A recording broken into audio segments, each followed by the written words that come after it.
एक तो कल ग्लोबल हैंडओवर अच्छा था, बट हमारे बाजार ऑलरेडी कल मूव कर चुके थे।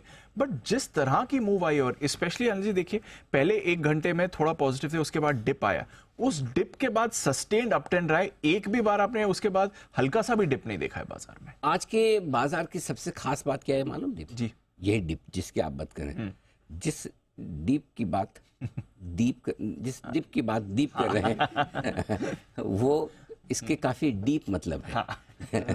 गहराई वाला। हाँ, गहराई वाला। हाँ, अगर आप समझ पाए तो समझ लें, नहीं तो मैं समझा देता हूँ कि हुआ ये है कि शुरुआत में आप गैप से खुलने वाले थे, हल्के गैप से खुले, बहुत ज़्यादा नहीं, जहाँ खुले 25,000 के आसपास थोड़ी प्रॉफिट बुकिंग आना लाजमी थी, आई भी, क्योंकि फंसे हुए ट्रेडर्स हर लेवल पर बेचना चाहते हैं। और इसलिए हम कहते हैं कि शुरुआती 15 मिनट में आप देख लीजिए, जो बॉटम बने वहाँ पर एक बार खरीदारी का मौका बनेगा और वहाँ से बाजार आपको रिकवर करने की कोशिश करेंगे, और वही एग्जैक्टली होता हुआ भी दिखा है। क्योंकि आपको 25,000 के आसपास खुलने के बाद जो एग्रेसिव सेलर्स हैं या जिन्हें अपनी पोजीशंस कम करनी है, जिन्हें रिस्क कम करनी है, वो बेचते हुए नजर आए। एक बार उनकी सेलिंग जो खत्म हुई थी, उसके बाद बाजार ने पीछे मुड़कर नहीं देखा, और ये बाजार के लिए बहुत ही अच्छा संकेत आता हुआ दिखा। क्योंकि आप जब स्क्रीन पर पूरी की पूरी तेजी दिखाते हैं, करेक्शन पूरा का पूरा आप स्क्रीन पर खत्म करते हैं और वो बढ़ते हैं, गैप अप गैप डाउन में वो मज़ा नहीं है जो मज़ा आपका स्क्रीन पर तेजी होने का। तो करेक्शन पूरा करके बाजार तेजी के लिए तैयार होता दिख रहा है। अब क्या है कि आपको एक कंप्लेन हो सकती है और होनी भी चाहिए। क्या सर? अरे 25,333 से एकदम जोर से गिर गए। ठीक है, मैं हमेशा से कहता हूँ बाजार की स्पीड चलने की कम हो तो गिरते भी कम स्पीड से है। ठीक है, ये फॉर्मूला सिर्फ चलते वक्त लागू नहीं होता, ये फॉर्मूला गिरते वक्त भी लागू होता है। यस, अगर बाजार बहुत तेजी से घटे तो रिकवरी भी फास्ट आएगी। धीमे धीमे धीमे धीमे घटते तो रिकवरी उतनी फास्ट नहीं आती। फॉर्मूला सेम है दोनों तरफ। अगर आप सिर्फ तेजी में लागू करेंगे तो इसका मतलब है कि आप आधे ही एनालिसिस कर रहे हैं। मंदी में भी वो लागू होता है कि अगर करेक्शन आपका शार्प आएगा, अगर 15 दिन 12 दिन धीमे धीमे धीमे धीमे चढ़ के निफ्टी बैंक निफ्टी ऊपर चढ़ेगा और एक दिन में खाया पिया सार निकल जाएगा, तो रिकवरी भी वापस उतनी ही शार्प और उतनी स्मार्ट और उतनी स्विफ्ट आती है जो आपने निफ्टी और बैंक निफ्टी दोनों के केस में देखा। सो अगर आप जोर से चलेंगे, जोर से घटेंगे, जोर से घटेंगे, वापस रिकवरी भी शार्प देंगे। ये बाजार का आज का नहीं, जमाने से, सदियों से ये टेक्सचर है जो आपका चल रहा है।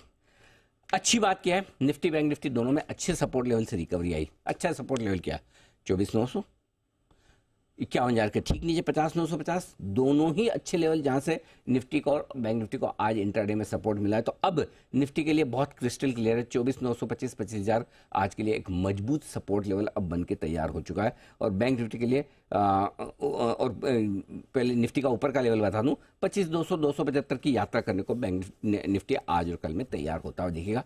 25,125 का हाई बनाया है, जो आज का हमारा फाइनल टारगेट था, वहां तक पहुंचा भी है। ऊपर में 25,200 25,275 अब से लेकर एक्सपायरी तक, परसों तक के लिए ये टारगेट आपका बनता है। लाइफ हाई 25,333 है, हम 25,280 की हाईएस्ट क्लोजिंग मिली है, वहां तक का टारगेट लेकर चल रहे हैं। ठीक है, ऑलराइट। बैंक निफ्टी 50,950 51,125 51,125 पर कल आप बंद हुए, 50,950 के आसपास आज का लो है। ये अब आपके लिए हो गया मजबूत सपोर्ट, आसानी से टूटने वाला है नहीं।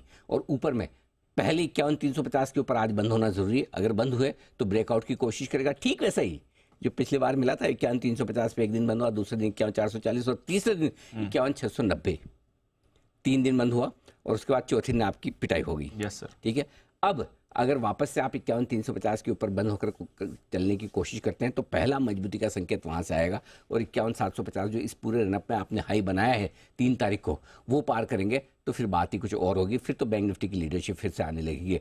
अब एक चीज़ जो दीप बदली है वो ये कि पहले हमेशा हमें निफ्टी की ही लीडरशिप लगती थी। एक बार बीच में ऐसा लगा कि बैंक निफ्टी लीडरशिप दे सकता है, लेकिन कल के परसों के फॉल के बाद ऐसा लगा शुक्रवार को कि बैंक निफ्टी तो बेकार है, थर्ड क्लास है, ये कभी जिंदगी में आगे कुछ नहीं कर सकता। लेकिन अचानक से बैंक निफ्टी ने, वो कई बार होता है ना 4-5 राउंड तक आप पीछे चलो और आखिर के 1-2 राउंड में बढ़िया प्रदर्शन करो, तो कल बैंक निफ्टी ने जिस तरह की स्मार्ट रिकवरी दिखाई, आज भी वापस लोअर लेवल से रिकवर हुआ। तो कहीं ना कहीं बैंक निफ्टी आपको एक बड़ा मैसेज दे रहा है जो पढ़ना चाहिए, और वो मैसेज ये है कि बैंक निफ्टी जितना आपको सेल ऑन राइज लगता है उससे कहीं ज्यादा बाय ऑन डिप्स हो रहा है। तो बैंक निफ्टी अब लोअर लेवल से 2-3 बार अच्छी ताकत दिखा रहा है और ये बैंक निफ्टी आगे चलने को है। तो अब बैंक्स पे आपको पॉजिटिव रहना है, नेगेटिव नहीं, ये ध्यान में रखें, ये संकेत आता हुआ दिख रहा है। बाकी बाय ऑन डिप्स की स्ट्रेटेजी के साथ चलना ही चलना है। अगर आज डे आई पर बंद हो और डाउ फ्यूचर्स आपको 40-50 पॉइंट ही ऊपर दिखे तो चाहे तो थोड़ी बहुत प्रॉफिट बुकिंग ट्रेडिंग पोजीशन पे कर सकते हैं। ट्रेडिंग पोजीशन पर, इन्वेस्टर्स के लिए बात नहीं हो रही है, ट्रेडिंग पोजीशंस में आप कर सकते हैं। आईटी, फार्मा, पावर, तीन स्पेस बहुत मजबूत दिख रही है, अभी भी दिख रही है, रहेगी। यहाँ पर खरीदारी के अच्छे मौके हैं। और अपने पसंद के mid cap small cap share, सुबह भी हमने कहा था अगर आपके पसंद के शेयर हैं, इन्वेस्टमेंट वाले शेयर में कोई डरने घबराने की जरूरत नहीं। और अगर पिछले कुछ दिनों के करेक्शन में 10-15% घटे तो लीजिए, करेक्ट। अगर घटे हुए हैं तो ले लीजिए। जबकि कल ऐसा कहीं कोई दूर दूर तक नहीं दिख रहा था कि आज मिड कैप स्मॉल कैप इतना भागेगा। सुबह से हमारा व्यू बहुत क्लियर था कि अब ये लेवल्स पे मिड कैप स्मॉल कैप थोड़े खरीदने चाहिए। सो आई थिंक इन्वेस्टर्स के लिहाज से कहीं कोई समस्या नहीं है। ट्रेडर्स के लिए भी मार्केट थोड़ा बाय ऑन डिप्स का बनता हुआ दिख रहा है। ओवरनाइट वॉलेटिलिटी रह सकती है, आप उसको खत्म नहीं कर सकते। और ये आज बाजार अच्छा हो गया इसलिए ऐसा नहीं कि हम भूल जाएं। हमारा सुबह जो व्यू था कि 18 तारीख तक कभी भी आपको तेजी से ऊपर खुलना, तेजी से नीचे खुलना ये हो सकता है।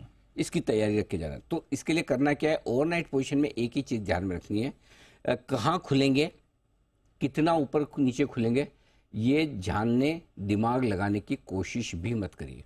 अच्छा, डोंट एवर ट्राई। ओके, अब से लेकर 18 तक, उसके बाद में करेंगे। हाँ।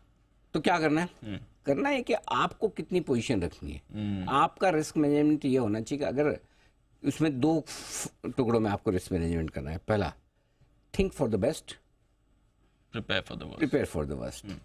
अच्छा सोच के जाओ कि मैं अगर लॉन्ग पोजीशन लेके जा रहा हूं तो डाउट ठीक रहेगा, ये सब ठीक होगा, ऐसा होगा वैसा होगा, इसलिए मैं लेके जा रहा हूं। पॉजिटिव रहा दिमाग। लेकिन जैसा मैं सोचूं ऐसा ना हो तो मार्केट कैसे भी कुछ भी हो सकता है। अगर मेरे सोच के विपरीत कल खुला तो मेरी रिस्क मैनेजमेंट क्या है, तब मुझे पोजीशन कितनी लेनी है, कुछ हेजिंग रखनी है कि नहीं रखनी है, कितना तक नीचे जाए तो कोई टेंशन नहीं, कितना नीचे जाए तो और एवरेज करूंगा, कितना नीचे हो तो मैं स्टॉप लॉस लगा लूंगा लॉन्ग पोजीशन पे। सिमिलरली शॉर्ट पोजीशन पे भी आपको सवाल यही पूछने हैं, वो तैयारी आप रखें। अदरवाइज मार्केट दिन के दौरान भी आपको मैं जिस मार्केट में दिन के दौरान मौके मिलते हैं वहाँ मैं ओवरनाइट पोजीशन बनाने की रिकमेंडेशन कम करता हूँ। ओके, जब आपको दिन में काम हो रहा है तो क्यों नहीं, 3:30 के बाद हैव फन, डाउ क्यों देखना है ना। एंजॉय करो, जाओ। बहुत सारे आजकल हैं नवयुवक, आपको पता नहीं पता है क्या सर? जाने नहीं बताता। आपको अपनी लाइफ बेकार लगने लगी दीप, बोले क्या बेकार सर क्या? पक्का रेडी? देखो ये दोनों डिप्रेशन में ना आया, कुशल और आजकल मालूम क्या है, क्या? सुबह 9 बजे ये लैपटॉप का शटर ओपन होता है और सब कुछ कर 3:30 बजे बंद। 3:30 के बाद फिर यार दोस्तों के साथ चाय के अड्डे पे, फिर उसके बाद 5-6 बजे जिम या स्विमिंग पूल या जो भी आपको पसंद हो वहाँ पे घंटे 2 घंटे है। उसके बाद कहीं फैमिली के साथ डिनर विनर या फिर कोई फिल्म। रात को 11-12 बजे 10-11 बजे आराम से सोए, सुबह उठे 7 बजे वापस ऑन किया। Life is cool. हाँ, ऐसा नहीं किया 8 बजे मैं फोन का, हाँ दीप अरे यार ये खबर आ गई कल सुबह, इस पे एडिटर चेक करना, जरा डेटा निकाल दो। दीप 10 बजे, अरे 10 बजे भेजो यार, कब पढ़ूंगा। सही बात है, ये होता है। हाँ ये देखो बुक होगी दोनों। तो देखो दैट इज लाइफ एक्चुअली। तो वैसे लोगों के लिए क्यों ओवरनाइट पोजीशन रखना है? हैव फन, एंजॉय करिए। करिए। रोज मार्केट मौके देता है, आपको ओवरनाइट पोजीशन रखनी क्यों? Got it sir.